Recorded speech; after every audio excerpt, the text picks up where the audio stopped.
Osho saying many times, you are not an island. How impactful is this statement? Because the fundamental delusion of the personality, of the ego identity, is isolation. Is that we exist as an entity closed into this body, now that is somehow isolated and separated from everything and everybody else. So what does it mean I'm not an island? It means that actually I do not exist within the boundaries of this physical body, and that I don't exist in separation, and that obviously a master would never say something like that to us if we were not able to actually experience concretely, practically, in moment to moment in life, this fact that we are not an island. We don't exist as an isolated self. So this is what these days are about. Well, in this moment, you and me,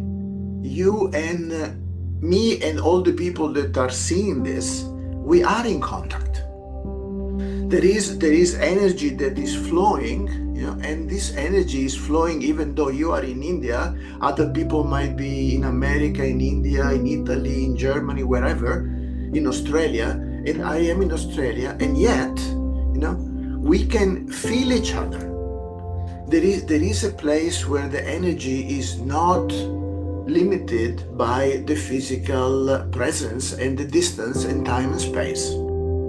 So this is the core of these days, to really understand, also on an intellectual level, but also most important in an embodied way, that we are not bound by the limitations of our physical body, and that the personality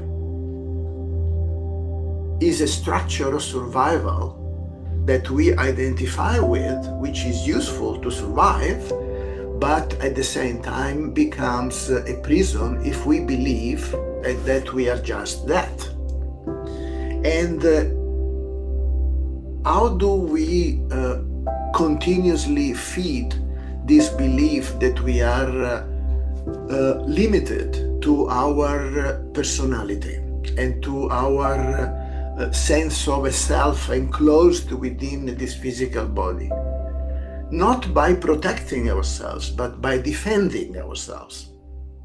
So our protection is actually something that keeps doing this, to everything and everybody, And every moment, we defend our opinions, we defend our ideas about what is right and wrong, we defend our belief system, and that's also acceptable because that's what personality is about.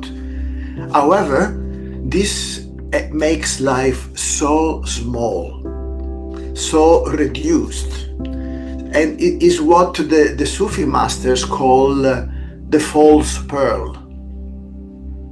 Because the false pearl is something that we keep trying to polish and it never shines. It's impossible. But there is a true pearl, and the true pearl is actually our true nature, our real sense of identity, our capacity to recognize ourselves as not limited by the physical body, by a certain nationality, by a certain religion, and so on and so forth. So this is what the work is about. This is what these days are about. It's about really leaning in and understanding how to shift our